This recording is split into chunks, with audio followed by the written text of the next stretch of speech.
오늘 하세나 본문은 고린도전서 5장 9절에서 13절까지의 말씀입니다. 내 편지에서 음행하는 사람들과 사귀지 말라고 여러분에게 썼습니다. 그 말은 이 세상에 음행하는 사람들이나 탐욕을 부리는 사람들이나 약탈하는 사람들이나 우상을 숭배하는 사람들과 전혀 사귀지 말라는 뜻이 아닙니다. 그러려면 여러분은 이 세상 밖으로 나가야 할 것입니다. 그러나 이제 내가 여러분에게 사귀지 말라고 쓰는 것은 신도라 하는 어떤 사람이 음행하는 사람이거나 탐욕을 부리는 사람이거나 우상을 숭배하는 사람이거나 사람을 중상하는 사람이거나 술 취하는 사람이거나 약탈하는 사람이면 그런 사람과는 함께 먹지도 말라는 말입니다. 밖에 있는 사람들을 심판하는 것이 나에게 무슨 상관이 있습니까? 여러분이 심판해야 할 사람들은 안에 있는 사람들이 아니겠습니까? 밖에 있는 사람들은 하나님께서 심판하실 것입니다. 여러분은 그 악한 사람을 여러분 가운데서 내쫓으십시오.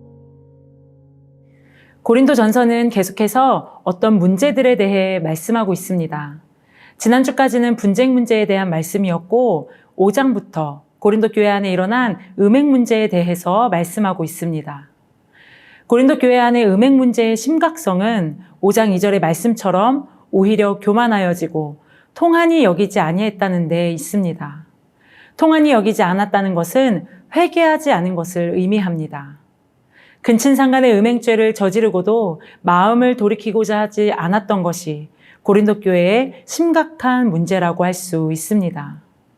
오늘 9절 말씀의 시작을 보니까 바울은 고린도 교인들에게 음행하는 자를 사귀지 말라고 하는 편지를 우리는 언제인지는 알 수 없지만 언젠가 바울이 먼저 썼던 것 같습니다. 그런데 고린도 교인들 안에 이 편지의 내용에 대한 오해가 있었던 건지 바울은 음행하고 탐하고 토색하며 우상 숭배하는 자를 전혀 사귀지도 말라고 한 것은 아닌데 만약 그렇게 된다면 세상 밖에 나가서 살아야 하는 것 아니냐고 하며 오해들에 대해 짚어주고 있습니다. 바울은 이어서 11절에 그러나로 편지를 이어가고 있는데 바울이 말하고 싶은 것은 어떤 형제라 불리는 자가 음행하고 탐욕을 부리고 우상 숭배하고 모욕하며 술 취하고 빼앗거든 그 형제와는 사귀지도 말고 함께 먹지도 말라고 말합니다.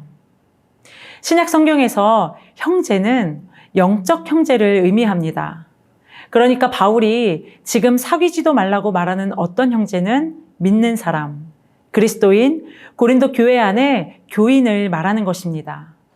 앞서 살펴봤던 고린도전서 5장 1절부터 8절까지의 내용에서도 그렇고 오늘 본문에서도 바울은 교회 밖의 일이 아니라 고린도 교회 안에 일어나는 음행 문제에 대해서 판단하며 말하고 있습니다. 교회 밖의 사람을 판단하는 것은 바울과는 상관없는 일이었으며 바울의 일이 아니었습니다. 교회 안에 있는 교인들에 대해서는 고린도 교회가 판단해야 한다고 바울은 말하면서 교회 밖에 있는 사람들의 판단은 하나님께서 하시지만 이 악한 사람, 다시 말하면 교회 안에 있는 어떤 형제가 저지르는 죄에 대해서는 너희 중에서 내어 쫓으라고 말합니다. 내어 쫓으라는 말은 헬라어 원문에 능동태, 명령형으로 쓰였는데 이것은 매우 단호한 표현이라고 할 수 있습니다. 공동체에서 벌어지는 교인에 대한 판단과 처벌에 있어서 바울은 강력하게 내어 쫓으라고 명령하고 있는 것이죠. 바울이 어떤 형제라 불리지만 죄로 얼룩진 악한 사람에 대해 사귀지도 말라고 말하는데 사귄다는 단어에는 함께 섞이는 혼합의 의미도 가지고 있고 연합하고 교제하는 의미를 담고 있습니다. 악한 사람과 사귀게 되면 그 사람이 짓고 있는 죄가 공동체 안에 섞이게 되고 혼합되는 것을 바울은 염려하며 권면하고 있는 것입니다. 사귀지 말라고 말하는 것에 있어서 바울의 목적은 공동체 전체의 타락을 피하는 것이었습니다. 왜냐하면 5장 6절의 말씀처럼 음행하는 자들은 누룩과 같은 존재이기 때문입니다. 믿는다고 하면서 믿지 않는 자처럼 행동하는 그 악한 한 사람의 적은 누룩이 온 덩어리에 퍼지게 되는 것을 걱정했던 바울이 고린도 교회를 향한 권면이었습니다. 5장 전체의 말씀을 읽다 보면 고린도 교회 교인들은 교회 안에 이미 들어와 있는 음행을 비롯해서 많은 죄들에 대해서 그리고 그 죄를 짓고 있는 어떤 형제에 대해서 방관했던 것 같습니다. 알면서도 내버려둔 것 같습니다. 그러나 바울은 그런 교인들을 향해 단호하게 그 형제를 내어 쫓으라고 말합니다. 왜냐하면 그 한 사람의 죄로 인해 공동체 전체가 타락할 수 있기 때문입니다.